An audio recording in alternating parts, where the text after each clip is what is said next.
There it is. The S7 900.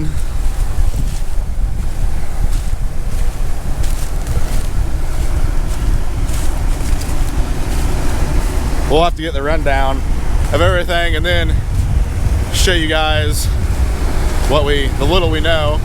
I do apologize for the wind. It's gonna be a windy one today, but it's gonna be cool, that's for sure.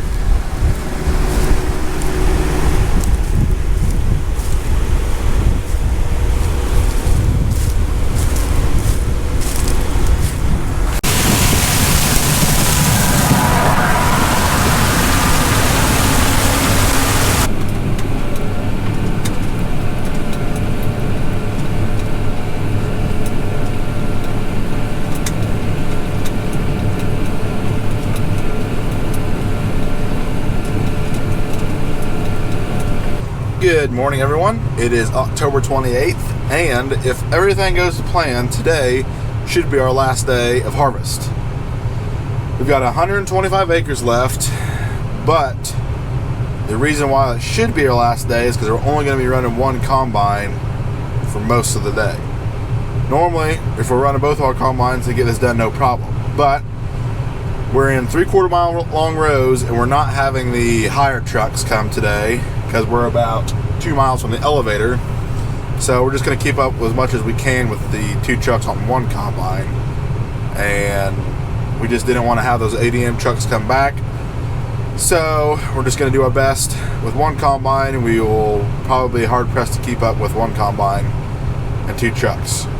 But we'll hopefully get done because we do have, surprise, surprise, a John Deere demo coming. It's going to be the new S7 900 with, I don't know, they haven't told us, I'm guessing a 12-row head, which would be good, but that's not coming till at least probably about 2 o'clock. So by the time it gets here, I don't know if we'll have enough daylight left to finish this out or not. We'll see. We'll be able to get a lot done on these long rows, even with just one 8-row. So hopefully we get done, and then we can sleep in a little bit tomorrow and then finish up our tillage work.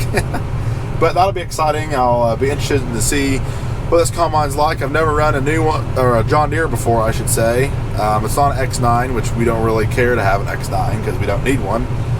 So the new S7 900 will be really, really cool to experience. Get it to use it on hopefully at least 40 acres. I don't know, we'll see. But putting a little bit of fuel in now. We just needed to put a trickle in both these tractors. Make sure we had enough for today.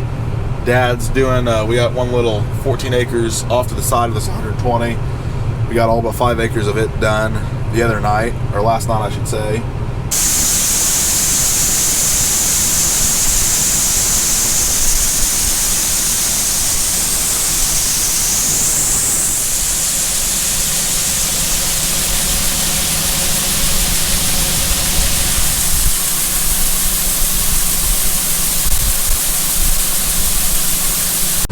We've been super blessed with extremely nice weather this fall. Yes, it has been very, very dry. Yes, we could use a rain, but we're not going to complain too much yet because of the amount of work we've been able to get done in such a more short amount of time. This is by far the quickest we've ever been done with the amount of acres that we have now. Obviously, 2 corn heads helped a bunch, and that was the main factor getting things done, but the dry weather is definitely a significant role.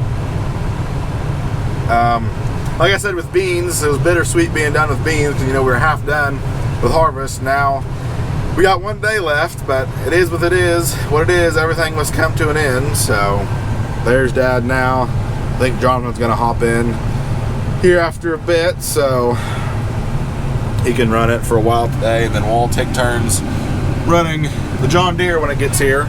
Hopefully he didn't have any issues getting here. We started bean harvest on September 10th. We only did like 350 acres, and then we waited because that's all we had ready. It was taking a while for corn to dry down. That was all of our early beans, and then we had one few days of rain that we had to wait on, and then we got started on beans hot and heavy October 3rd. We got done with beans in 8 days, which is really good. And then we started our corn on like October, what would that have been? 13th, 14th, something like that, 15th. I'm not really for sure 100%, but if we finish today, that'll be October 28th, which will be really, really good. It'll be 15 days. Seems like it's been longer than that, but well, 15 working days. We didn't work Sundays, so, or 15 total days, I'd say. Be like 13, 14, something like that. Actual working days, not. So we've definitely put the hammer down. It's been really, really nice.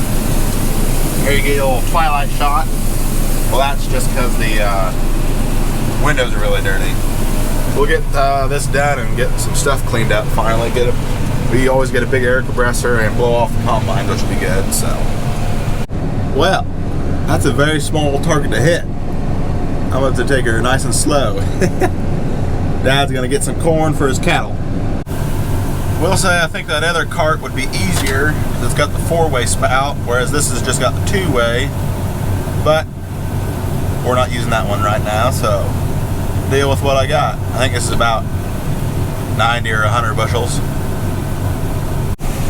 That's a bit better. Dad usually gets about 400 or 500 bushels of corn every year, or uses, I should say, for our cattle. We used to just get like clean outs from the elevator, where it was like their fines and stuff, because we need the basically ground up corn is better, more easily digestible in cattle. But the elevator that we normally get that from ended up closing, so we got our own grinder now. So we just use all of our own corn, which is honestly easier. Dad's got his little grinder and he grinds up his corn for his hand mixed feed, and he likes to treat his cows right by putting in exactly what they need, just what they need. Well, we don't have too many of these around here. This is actually one of the only farms that we have any rocks. We get to it here in a while, but there's a big old hilltop right there. It's got a bunch of them on there. Here's another one actually.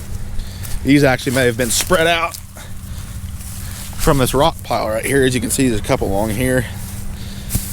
We don't know who dumped these rocks here. This is here when we started farming this field, probably, well, what was that? 10, 15 years ago? Maybe not quite that long ago, 10 years ago. So we just kind of add to it, but I'm sure we'll always find more right in this area.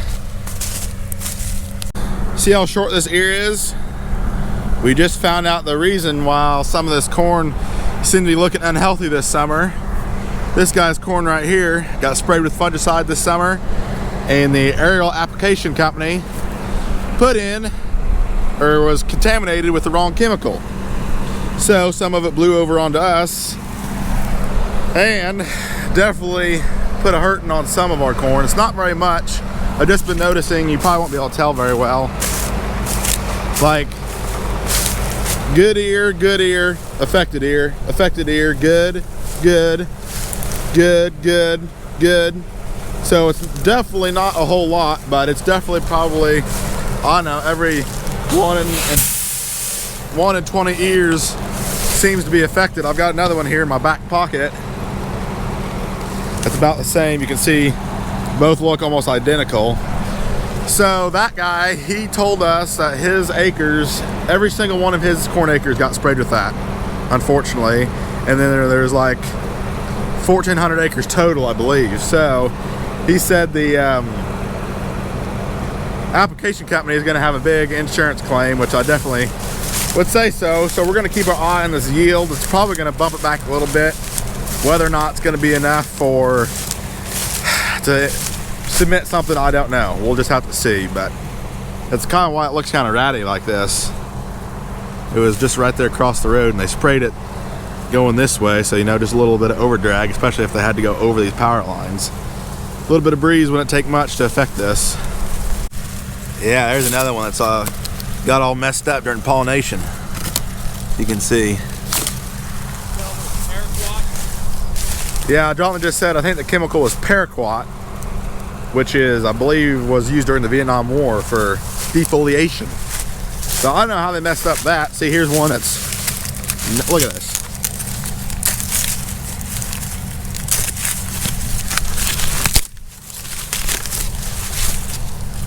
Just a wee guy. I don't know. Hopefully it's just not more much than the end rows, but we shall see. Kind of show Dad when it comes down here. I'll throw these in the corn head and see what he thinks.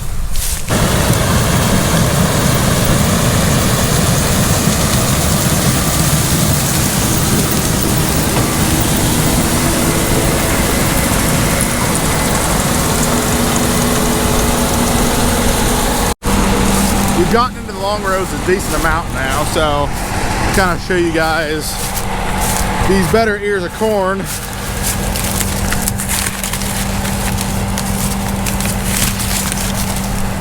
See, there's a better one. Still not huge.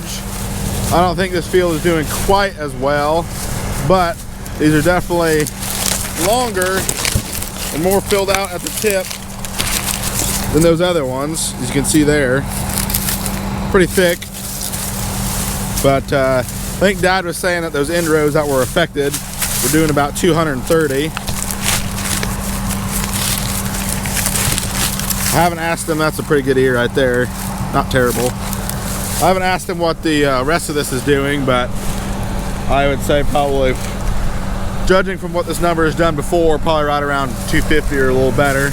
But not even all those end rows were affected. It was just one little area. We will take a look at the yield map after we get done with this field, but I don't think it's going to be enough for us to mess with the claim. Be those can be kind of a headache. So we'll lose a few bushels, but nothing too terrible. So it is what it is. That's what happens when you farm. It will definitely be nice to get everything done that we need to. Hopefully we'll be able to get all of our tillage work done before the weather gets too bad. We are expecting a little bit of rain this weekend, but I don't think it's going to be anything too significant. We basically just have, I think, all of our bean stubbles done, so we just have all of our corn stalks to work, but having 2 tillage tools go on that won't take too long at all. Then we'll have plenty of time to settle down before the holidays, which would be nice. And then we're going on our annual hunting trip, goose hunting trip to North Dakota. We actually moved it back a little bit more than normal, so could have time to prepare for that. It'll be great. It's also a blessing for me because I haven't told you guys yet. I do have some content filmed, so hopefully I'll be getting that out shortly after this video comes out. But I'm gonna do a little bit of farming on my own. The only kicker is it's 100 miles to the south. So that being said, getting done early here allows me to get some stuff done down there. However, I'm still waiting on the current farmers to get done with what they're doing down there. So we're actually going to be getting done before that is done down there, which is good. But as soon as they get down there, I'll be heading down there and doing what I need to do. But I'll keep that all separate probably. So that'll be a little interesting for you guys to hopefully keep up on if that's something that interests you. I know it's going to be interesting for me for sure.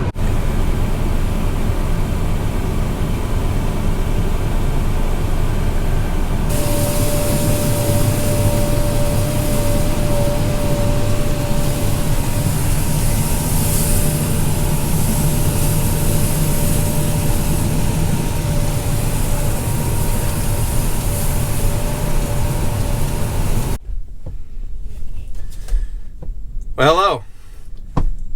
It's the first time I've been on here, I believe, this entire fall. It's the last day of harvest. Almost the last day. As Matthew has mentioned to you, we're just getting started on our last 80 acres. You can see them going there by the big power line. Matthew's in the grain cart. Jonathan's in the combine. Dad's here in front of me in the semi-truck. I'll tell you what, I've been in the combine the entire fall. I love it. It's my favorite job, but man, being in the truck today is pretty relaxing, actually. We're just going about, I don't know, 3 miles way to the elevator. Just kind of taking things easy. Not getting near as much done, that is for sure. I think we've probably done about 50 acres and it's like 130. So we'll probably get 80 done today, a little more maybe. But Matthew probably has mentioned that there's a different machine coming better answer that. It's just after 2 o'clock now. Dad swung by the old gas station in the semi, got a snack and a drink. And as of yesterday, the salesman said that combine should be here between hopefully 2 and 3. He said 3 at the latest. I haven't heard anything else, so I guess nothing's changed. So hopefully that will be here soon, and we will get to putting it through its paces, I guess, if you will. Not really, we'll just be testing it out. Not going to do anything too crazy, but it'll definitely be interesting to see what it's got. So we're still plugging away, but once that machine gets here, we'll really be putting everyone to work. Well, it is now 4 o'clock and no combine. So what we thought might happen happened. Something with John Deere's logistics. They weren't able to get out to us today, so they're going to have it to us 8 a.m. tomorrow, which is fine. We would have had, if we would have kept going how we are now, we probably would have had 20 acres left of this with just our combine, so we would have had to run tomorrow anyway. But we're actually just going to go ahead and quit now and leave about 50 acres. So we got plenty to do with that combine tomorrow, because, you know, once we got done having the rep shows how to run it, do a few rounds on these long rows, it doesn't take long to get much done, especially with the 12 row. So we're gonna quit early, which is, you know, something you basically never do when you got stuff to do. But there's no rain forecasted till Thursday night or Friday, something like that. Tomorrow's Wednesday, so we'll finish up tomorrow probably around lunchtime tomorrow or a little after, depending on exactly what time they get here. They say 8 a.m. It might be a little bit later, but you never know. So we're gonna quit. It'd probably be, it's 4 o'clock now. We're literally gonna make one more round, so we'll be done by 4:30, have everything parked, ready to go for tomorrow. So I'll see you guys tomorrow.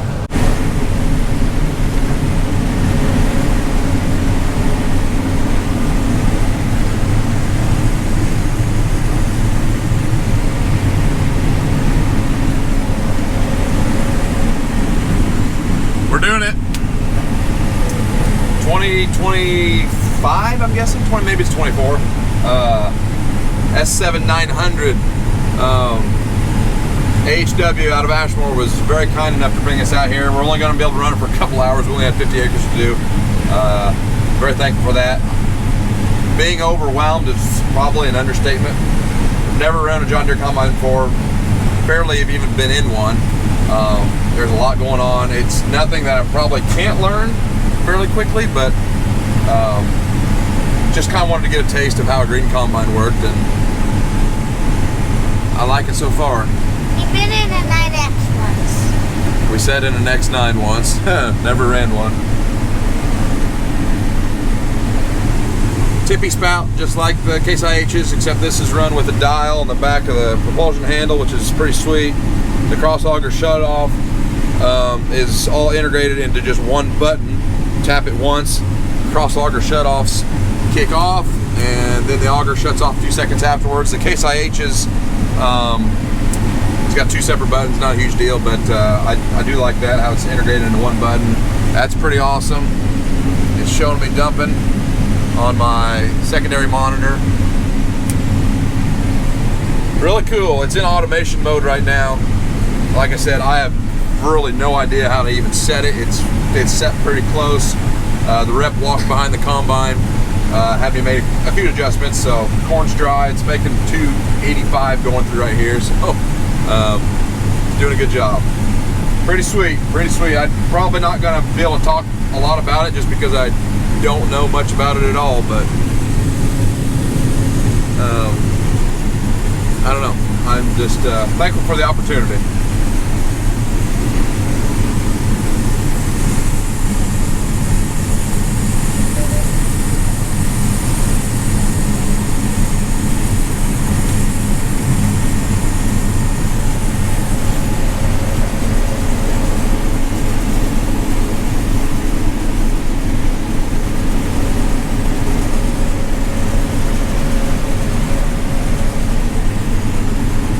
Never owned a 12 row before. We have demoed one. definitely takes more logistics, but we, as you know, ran 2 8-rows this year, so that took a lot more logistics. We're running about 17 acres an hour. That's about 7 more than what we're running on our 8-row. So, and we're doing 50% more. So 12 rows is definitely more efficient, for sure. But really like the G5 displays. I'm somewhat familiar with these just because I'm running a standard G5 for my ExactEmerge planner, but this is a G5 Plus along with the G5 Plus extended monitor. Really cool. It's pretty awesome. And we have this thing. And Beckett found the massaging seat, the most important part.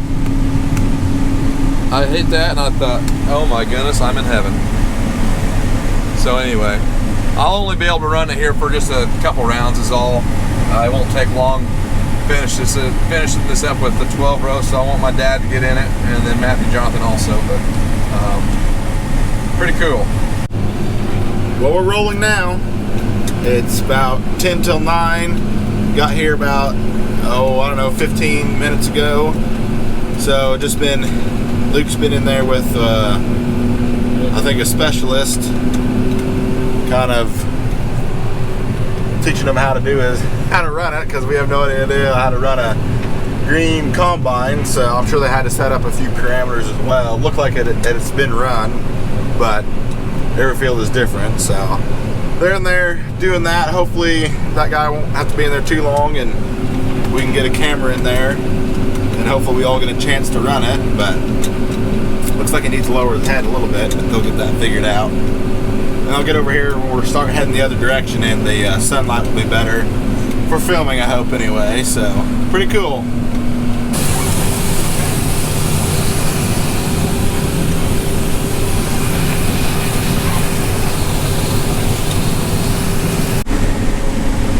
There's a lot of bushes coming out down there. Oh, sorry. It's fine.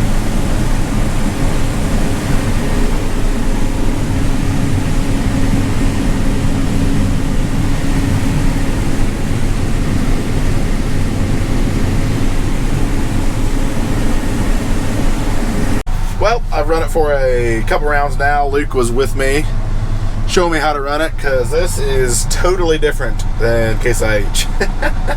Like, I mean, it's all common knowledge, but still, everything's just different. So I'll probably run it another round and then let Jonathan hop in. Let him finish up, because we only got, probably not even 20 acres left. That'll be good, but I do like the dual displays. Very, very nice. Do you like the G5 Pluses? These are the bigger ones. I was telling Luke, I don't know, it's just me, but this right here, it just doesn't seem like it's modern. Maybe it's because I'm younger. I like it to be more modern looking, but it seems like it's looked like that for, I don't know, quite a while anyway. Maybe not. But everything's different. You're just used to what you're used to. So Jonathan's walking over here now. He's going to come in and hop with me on this round, and I'll show him how to run it. Try to get a little bit of more footage maybe, but I really don't know much about John Deere Combine, so I can't tell you guys much. Just other than just running it. So this will definitely not be an in-depth review, but just kind of what we think about it. We need to clean up the automation. We got it on automation, and it's letting in a bunch of trash, but we've only had 50 acres, so we are just gonna run it with what we got. So it'll be what it'll be. Not gonna hurt us. So he's gonna hop up in here.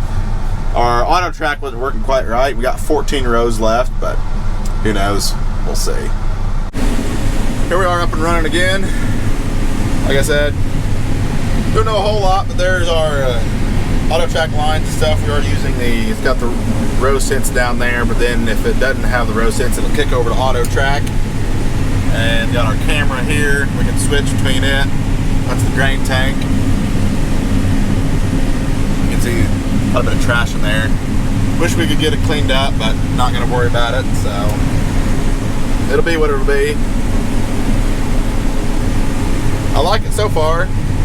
Like I said, I think there's a few things I would change, just real small things, but honestly, running it on 15 acres isn't enough to form a good opinion. So I guess you guys can take that for what it's worth. But like I said, I'll probably go just this one round here, and then I'll hand it over to Jonathan. That way he can do the last 15 or 20 acres, and then we'll be done with Harvest 2024, which will be good. It's now 11:30. Probably gonna, well, I don't know, we might finish this and then go get something to eat, because Shay is not bringing lunch today. I told her not to worry about it, so get this done, and then get the equipment moved back, and then probably get it parked in the shed for a while. Two things I have noticed just shortly with this machine is, one, corn cobs coming out the back of this machine seem really loud compared to our Case IH, and then the rotor or just the threshing sound in the cab is definitely a little bit louder. I think that seems to kind of have always been the case. It seems like Case IHs have always been really quiet. However, we did demo an 8250 Case IH last year, and that cab sound was significantly louder than our 7240. So hopefully that was just a fluke, and that's not the case. But this machine is a little bit louder than our 7240, I would say. But we're going along the roadside now. Luke's going to catch us here on the road, which will be good. And then we've got about 15 acres left. So hopefully we make it to them. Getting full up there. You can see, I don't know, up there in the window. But overall, I do like it. Like I said, there's a few quirks that I've noticed, but I'm pretty sure that can just be fixed with, you know, not necessarily calibrations, but just making it your own. So, not too bad.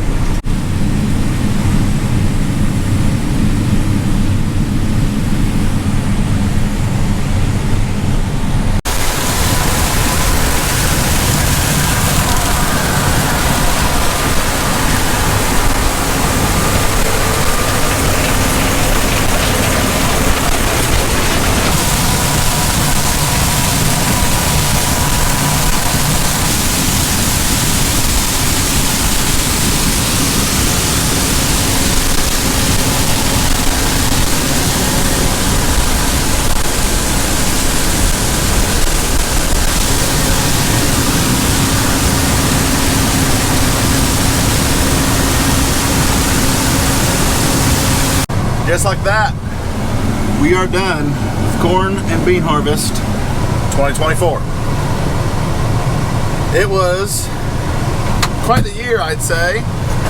Great yields, not so great prices, but go figure.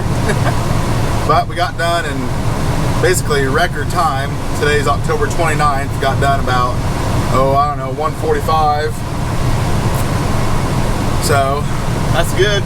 We got a chance of rain tomorrow night, a couple more chances throughout the weekend, and then a chance on Monday, I believe. So feels good to get that done before the rain. Then we'll have some spraying and tillage work to do. But it was nice being able to run that John Deere combine, even though we technically had to wait like a day for it. But we weren't in a huge rush, so that was okay. So overall, I did like it.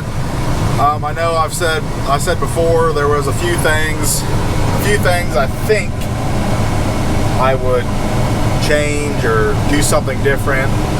You know, there's things I liked about it, maybe a few things I didn't dislike, but like I said, I only ran it for like 15 acres, so to get an honest, good opinion on it, it needs to be at least a couple hundred. But I was telling my brother Jonathan, besides the auto track or auto path or whatever you guys call it, I know there's two different things. I was telling him, for me, John Deere really doesn't have anything more to offer than Case IH. I say they're even. They both do a great job, it seems like. I do prefer Case IH's, everything's hydraulic drive. I know you don't get quite as much power out of that, but that just makes switching things really, really easy. And then I can't say for sure, but I have noticed on a few videos that whenever you switch from corn to beans on John Deere, after you switch all your stuff back on the machine, you got to come up to your monitor and go in and manually switch all your settings and stuff, like your concaves, fan speed, sieves, all that. Whereas on a Case IH, all you literally do is just plug in the corn head and the bean head. The machine recognizes that what it's plugged into, whether that be the corn head or bean head, and it automatically will switch your settings within the monitor, which I think is great. And if John Deere doesn't do that, I'm not sure why they don't. Obviously, there's 3 things you have to switch on the back of the machine manually, and then other than that, it's all automated. So if that's the case, and John Deere would get that fixed, then I would say that makes them about even. About. Still like my Case IH. So overall, I did enjoy running that machine. Did do a good job for us. So we'll see what the future brings. Kind of doubt we'll end up getting one, but hey, you never know. So I think that's going to be all for this video, guys. I do appreciate those of you who have kept up with our harvest videos. We do have more videos coming. Like I said earlier in this video, I've got some stuff going on to the south that's going to be interesting and exciting. So see how that goes. And then we got a decent amount of tillage to do, and we're going to do some residual spraying this fall as well. So definitely got some videos coming out.